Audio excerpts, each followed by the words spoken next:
I want to say something about Ed's talk. You heard how one can deliver a withering indictment without ever raising his voice. Now, I am a Sicilian, so I am constitutionally incapable of such a thing. But here we are at the 100th anniversary of the apparitions of Fatima, and we're looking at a situation the likes of which I don't think the Church has ever witnessed. And in terms of Fatima, we have to remember what St. Thomas Aquinas teaches us about prophets. And Sister Lucia spoke of the crisis with a very arresting phrase that she repeated in her correspondence many times: diabolical disorientation. Now, what did she mean by that? Well, today I'm going to talk about an aspect of it that is not, strictly speaking, a confusion or disorientation about doctrine, but more precisely a disturbance surrounding doctrine. And what we're dealing with today, I believe, is a suspension of the operation of the basic laws of thought when it comes to doctrine and practice in the Church during this rather doctrine-free pontificate. And this tendency first erupted into view after its suppression for many years by St. Pius X in the documents of the Second Vatican Council, which were decidedly non-scholastic and therefore were fraught with peril for the Church. The peril of inexact expressions for things that one must get exactly right. Today we have seen, therefore, a dramatic blurring of the difference between orthodoxy and heresy, between true and false religion, between truth and error generally, between membership and non-membership in the mystical body, between the laity and the priesthood and the liturgy, and now with Amoris Laetitia, even between right and wrong, between vice and virtue, between moral and immoral behavior. And a cloud of confusion has descended upon the Church.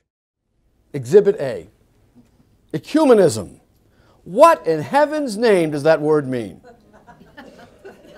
Ecumenism. What is it? We don't know to this day what exactly ecumenism is. It's a thing like a virus that approximates life but really isn't a living thing. And what it does is it occupies living things and uses the living things to make copies of itself. So we have more and more ecumenism within the mystical body of Christ, but no meaning for the term. And then we have nonsense coming out of ecumenism, reconciled diversity. What unites us is greater than what divides us. Now that is utter nonsense because it speaks of a simultaneous state of unity and disunity.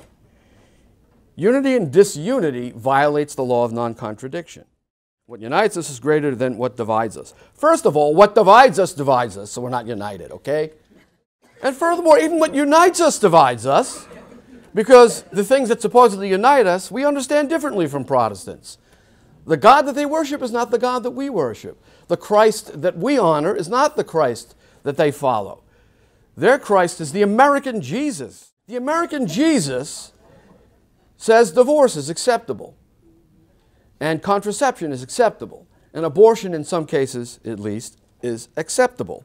So what unites us when we say that Jesus is Lord actually divides us. So we're not united on anything with these people. It's the idea that what unites us is greater than what divides us is utter nonsense, which is why Pius XI in Mortalium Animos stated the obvious. And that's all we traditionalists do, by the way, for the last 50 years, is state the obvious. We're masters of the obvious, and Pius XI in Mortalium Animos stated the obvious when he said, look, there's only one way to Christian unity, that we're all Catholics. And what we're seeing with this concept is a kind of moral ecumenism. You know that they say, for the practice of ecumenism, that there are positive elements in other religions, and we should focus on these positive elements, which is like a doctor saying, you have stage 4 cancer, but there's positive elements about your health. Blood pressure is excellent.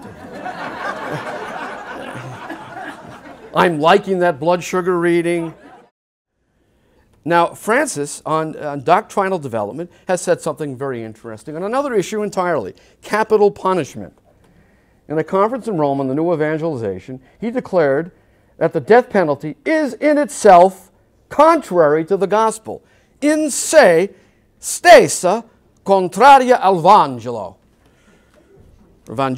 Amazingly, while effectively denying the intrinsic evil of adultery, he invents the intrinsic evil of capital punishment. No longer. Oh, it was before. We had these norms up there. We had the sixth commandment that applied to everybody without exception, but no longer. Why no longer? Because Francis said so.